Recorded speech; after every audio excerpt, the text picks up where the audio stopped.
Assalamualaikum warahmatullahi wabarakatuh. Waalaikumsalam warahmatullahi wabarakatuh. Di sini kami akan mempresentasikan materi kami yang berjudul Kebijakan Informasi, Perpustakaan, dan Kearsipan. Sebelum itu, izinkan kami memperkenalkan diri terlebih dahulu. Saya Nasa Salsabila dan rekan saya Dia Ayu. Saya Nida Nailaiza. Sebelum melanjutkan ke pembahasannya, kita akan menonton ya video terkait pembahasan itu.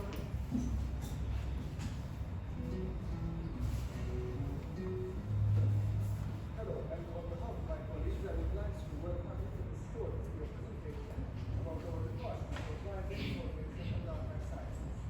The Department of Library Information and Archive Sciences concentrates on growing and dynamic information. This type of resource is dedicated for administrators and activities of our students.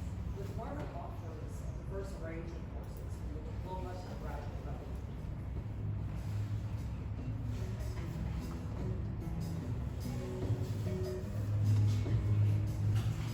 This course gave me opportunities and new experience to improve and better understand my work here at the University of Malta Library.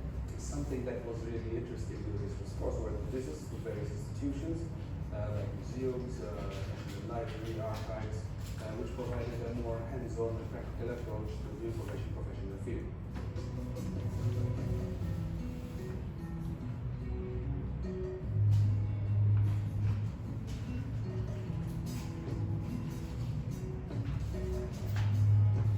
This course provided me with a lot of opportunities to widen my expertise in my line of work.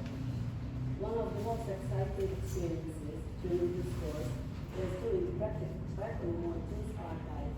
What I've aspirated covered traditional book history, book conservation, but then also we are rapidly moving ahead to more IT-oriented requirements, both for the public sector and also for the private one.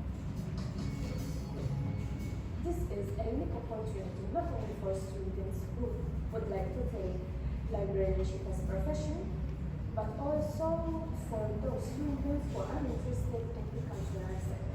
I would highly recommend this course, not just to people who would like to work in the library and the archives sector, but to the general public, as this will enhance your knowledge, and this would also make whoever is taking this course aware of the richness that surrounds us. Studying information science, what information is and how information is measured, organized, and managed is growing. Ya.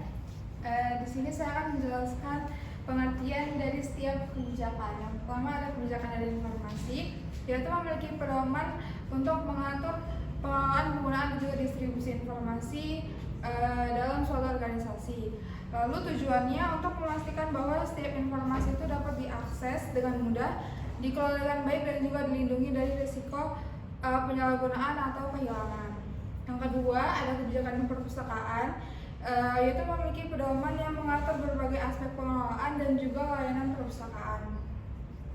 Yang ketiga ada kebijakan kearsipan, memiliki pedoman yang mengatur pengelolaan dan penyimpanan arsip baik dalam bentuk fisik maupun digital.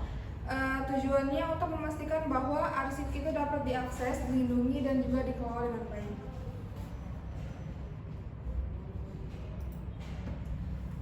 Lalu selanjutnya ada komponen utama dalam kebijakan informasi. Yang pertama yaitu aksesibilitas. Aksesibilitas adalah menjamin bahwa seluruh pengguna, baik internal maupun eksternal, dapat mengakses informasi yang relevan dengan mudah. Lalu yang kedua adalah keamanan informasi. Keamanan informasi melindungi data semua pengguna dari ancaman seperti kebocoran data atau akses yang tidak sah. Lalu ada pengelolaan data. Pengelolaan data adalah memastikan bagaimana data dikelola, disimpan, dan diperbarui termasuk siklus hidup data. Lalu yang keempat ada kepatuhan hukum, memastikan bagaimana pengelolaan informasi berjalan sesuai dengan regulasi dan perundang-undangan yang berlaku. Lalu yang terakhir ada kualitas informasi. Kualitas informasi mengatur dan memastikan bagaimana informasi secara terkini, relevan, dan akurat.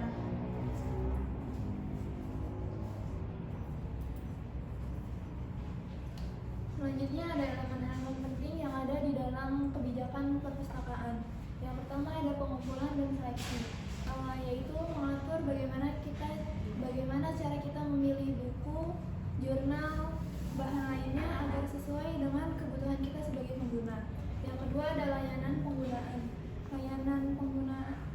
Layanan penggunaan yaitu membuat standar bagaimana stok perpustakaan memberi layanan kepada kita, seperti membantu menjawab pertanyaan atau mencari info yang kita butuhkan. Yang ketiga ada akses distribusi. Akses distribusi yaitu mengatur soal peminjaman buku, pengembalian buku, dan akses ke sumber digital dan jam operasional perpustakaan. Yang kelima ada pendidikan dan penggunaan, yaitu memberi program agar kita mengerti cara memakai sumber-sumber yang ada di perpustakaan dengan efektif, seperti lewat pelatihan atau workshop. Yang keenam ada pemantauan dan evaluasi. Pemantauan dan evaluasi yaitu mengumpulkan data untuk mengecek sejauh mana layanan perpustakaan sudah efektif. Yang ketujuh ada keterlibatan komunitas, yaitu mengajak masyarakat untuk ikut acara perpustakaan seperti seminar atau pameran agar perpustakaan lebih dikenal dan lebih dimanfaatkan.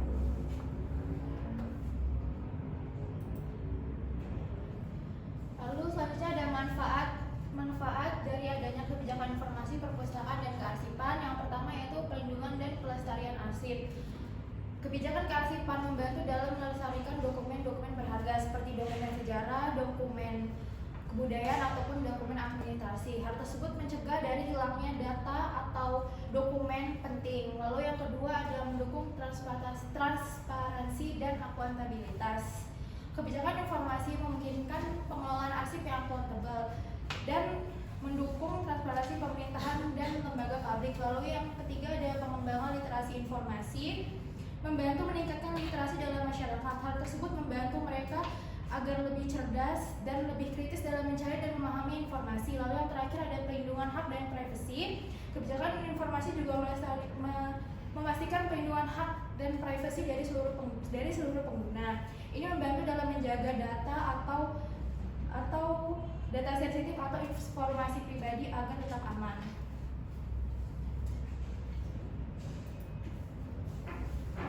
Selanjutnya ada tantangan dan peluang. Tantangannya itu yang pertama kurangnya pemahaman tentang pengelolaan informasi. Banyak organisasi, terutama organisasi kecil atau menengah, masih menganggap pengelolaan informasi hanya soal menyimpan dokumen fisik. Padahal ini mencakup semua proses mulai dari membuat, menyimpan, mengatur, sampai memusnahkan. Yang kedua ada keamanan informasi dan privasi. Di era digital, resiko serangan siber dan kebocoran data semakin besar. Banyak organisasi yang belum punya keamanan yang cukup untuk melindungi data mereka dari ancaman luar atau masalah internal.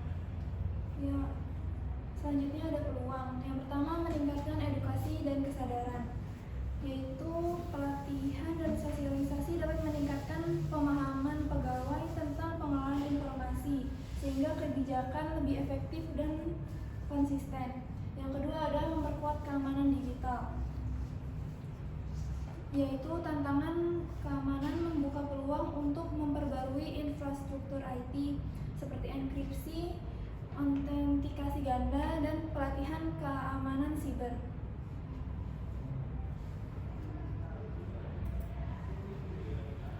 Selanjutnya ada kesimpulan dari materi ini, yaitu berdasarkan kajian dalam mengenai kebijakan informasi, perpustakaan, dan juga kearsipan dapat disimpulkan bahwa ketiga aspek ini saling terkait erat dan memiliki peran krusial dalam pembangunan suatu bangsa. Kebijakan informasi yang komprehensif menjadi landasan bagi pengembangan perpustakaan yang efektif dan pengelolaan arsip yang terstruktur. Oke, sekian itu presentasi dari kami. Mohon maaf bila ada salah kata. Wassalamualaikum